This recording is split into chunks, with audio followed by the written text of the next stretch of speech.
मैं बहुत हैरान हूँ, चूँकि अभी 10 कदम के फासले पे जो कमरा अदालत है, वहाँ इन्हीं वकील साहब ने बोला कि जी फैमिली ने तो कोई शिकायत नहीं की मेरे क्लाइंट के ख़िलाफ़, मगर कुछ ज़राए से ये ख़बर आई है। तो ये 10 कदम के अंदर वो कुछ ज़राए फैमिली कैसे हो गई?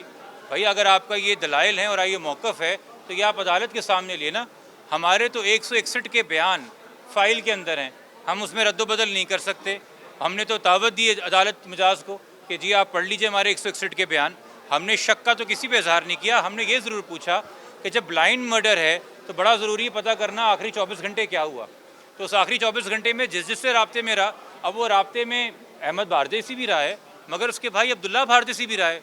अब्दुल्ला भारदे को भी बार बार बुलाया गया है 161 के तहत बयान देने के लिए, उसने तो बेल फाइल नहीं की। इनके दो कज़न राफ़े और वासे भारदे, उनको भी बुलाया गया है बयान के लिए, उनसे भी रबते में था, उन्होंने तो बेल फाइल नहीं की। और भी इसके 30-32 के करीब दोस्त हैं जिनसे रबता पिछले 48 घंटे में किसी से हाय हेलो हुई, किसी के साथ खाना खाया, किसी से मुलाकात हुई, सब किसी ने बेल फाइल नहीं की। हम तो ये कह रहे हैं कि जी 29 तारीख को जनाजा था, FIR कटी है, रात को आपको SHO का फ़ोन आया कि जी आ जाएं, आपने समझा मेरी गिरफ्तारी हो गई, आपने 30 तारीख को जाके बेल फाइल कर दी। अरे आप सब्र कर जाते, रुक जाते, पुलिस आपको क्या बुला के पूछना चाह रही है। और अब 25 दिन गुजरने के बाद पुलिस की किसी ज़िम्नी के अंदर इसका नाम फ़िलहाल अक्यूज़ के मौजूद नहीं है। मैं सिर्फ अदालत से ये इस्तिफ़ाक़ कर रहा हूँ कि सर अगर कोई पुलिस ने अभी तक किसी को मुल्ज़िम नामज़द नहीं किया तो मेरिट्स पे उसकी बेल एप्लीकेशन सुन के बेशक आप बेल डिसमिस ही क्यों ना कर दें अहमद बारदे की, वो ज़बरदस्ती का मुल्ज़िम बन जाएगा मेरे चलान के अंदर, फिर हमें उसको मुल्ज़िम लेके चलना पड़ेगा, फिर उसके साथ 161 के बयान नहीं होंगे, फिर उसके साथ हमें मजबूरन इंटेरोगेशन करनी पड़ेगी।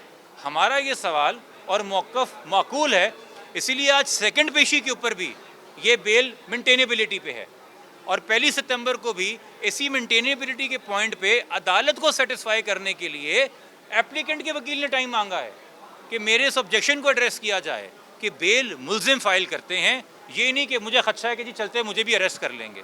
इस खदशे के तहत तो फिर 35 मुल्ज़िम आ जाएंगे, सारे के सारे गवाह मुल्ज़िम बन जाएंगे, आप तशवीश का बेड़ा गर्क कर देंगे। या तो आज आयू साहब कहें कि जी हमारे पास सबूत आ गया है और अहमद बारदे हम पे शक है, तो फिर हम मेरिट्स पे आर्ग्यू करें ना कि क्या सबूत है हमारे सामने। बट ये खदशात के ऊपर बेलें फ़ाइल नहीं होती हैं, खदशात के ऊपर हरासमेंट पिटिशन फ़ाइल होती है। कानून हर एक को राह देता है, आप प्रोटेक्शन ले सकते हैं, हरासमेंट पिटिशन फ़ाइल कर सकते हैं, पुलिस आपको बेजा तंग ना करे, वो आपका राइट है, आप उसको एक्सरसाइज नहीं कर रहे। सर ठीक है, आज पुलिस ने रिपोर्ट पेश करनी थी अदालत में, वो भी नहीं की है। नहीं की जी। क्या वजह है जो पुलिस है वो ताख़ीर कर रही है? इसका ही मैं तफसीली गुफ्तगू आपसे और आपके दोस्तों से तकरीबन पौना घंटा पहले हाई कोर्ट में कर चुका हूँ, तो मैं नहीं चाहता कि मैं अपना कोई बयान रिपीट करूँ तो मेरी अल्फाज में या उनकी अदायगी के अंदर कोई ऊंच नीच हो जाए। तो जो मैं मौक़िफ़ दे चुका हूँ, भाई प्रोसिक्यूशन ने तो कहा कि चूँकि ये एप्लीकेंट भी अपनी एप्लीकेशन वापस लेने को तैयार नहीं है और हमें भी समझ में नहीं आ रहा कि एप्लीकेशन मेंटेनेबल कैसे, तो चलें जब तक चलान नहीं आता तब तक इसमें आप 14 दिन का टाइम दे दें। इन्होंने 14 दिन चलान के लिए लिए हैं। अब जज साहिबा ने भी कहा 14 दिन के लिए तो नहीं पेंडिंग रख सकते, तो 1 सितंबर को रखा है, बट 1 सितंबर को भी पहले मेंटेनेबिलिटी पे आर्ग्यूमेंट्स हैं। अच्छा जिमरान भाई, ये बताइएगा इस वक्त जो इन्वेस्टिगेशन चल रही है, जिस दौराहे पे चल रही है, क्या फैमिली उससे इस वक्त जो है वो बेहतर समझती है इस इन्वेस्टिगेशन को, या पहले का काफ़ी ज़्यादा ऑब्जेक्शन उठाए गए थे? आज सुबह सिंध हाई कोर्ट के अंदर हमने JIT की तश्कील के लिए पिटिशन फ़ाइल कर दी है, तो मेरे ख्याल में ये आपके सवाल का जवाब है कि हमारी फ़िलहाल इस इन्वेस्टिगेशन से क्या उम्मीद है।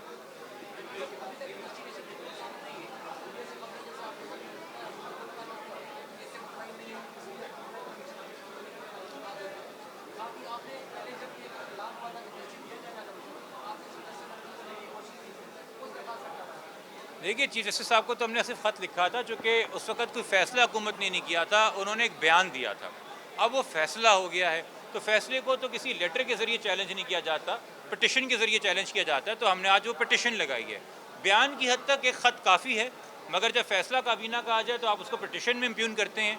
अभी आप मीडिया ने बताया कि उन्होंने फ़ैसला लिया, मगर क्या मीडिया को पता है कि किस चीज़ की तफ्तीश करने के लिए जुडिशल कमीशन बन रहा है, उसके क्या TORs हैं?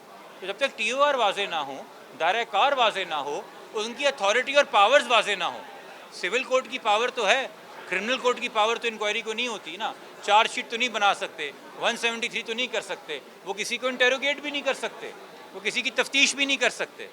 हाँ, अगर आप ये कह रहे हैं कि सिर्फ जो पुरानी तफ्तीशी टीम है उनकी जो कोताहियाँ, ये कोताहियों का लफ्ज़ IG साहब और CM साहब इस्तेमाल करते हैं, मैं तो कहता हूँ मुजरिमाना गफलत और मुजरिमाना इकदाम, अगर उनका सद्देबाप करने के लिए आप इंक्वायरी बना रहे हैं तो उस हद तक बात समझ में आती, मगर क्या है भाई, एक फ़ोन उठा के ख़ानदान को ही आगाह करना है ना। ख़ानदान को मैंने कुछ देर पहले भी जिक्र किया था, अभी भी जिक्र किया है। बेहतर तो नहीं है कि हम आपको फ़ोन पे लाइव व्हाट्सएप कन्वर्सेशन दिखाएं होम मिनिस्टर के साथ, मगर क्या होम मिनिस्टर के पास नोटिफिकेशन की कॉपी नहीं है जो 18 घंटे गुजरने के बाद भी फैमिली से शेयर नहीं कर रहा और बस लिख रहा है ओके सिस्टर? ये थोड़ी सी मेरे ख्याल में नामुनासिब बात है। सर जुर्माना गफलत की जो बात कर रहे हैं आप, चाहिए ये बताइएगा जो शुरू में केस को जिस दोराहे पे ले के जाया गया और सुसाइड अटेम्प्ट जो है वो करार दिया गया, इसके पीछे मुहरकात क्या है अब तक, क्योंकि आप स्टार्ट से इस केस को देख रहे हैं, मुहरकात क्या अब तक सामने आ सके अपने? देखिए कराची वालों से कराची का मौसम पूछिए, लाहौर वालों से लाहौर का मौसम पूछिए, तो पुलिस की बदहाली पुलिस से पूछिए। आपको क्या लगता है? शुक्रिया।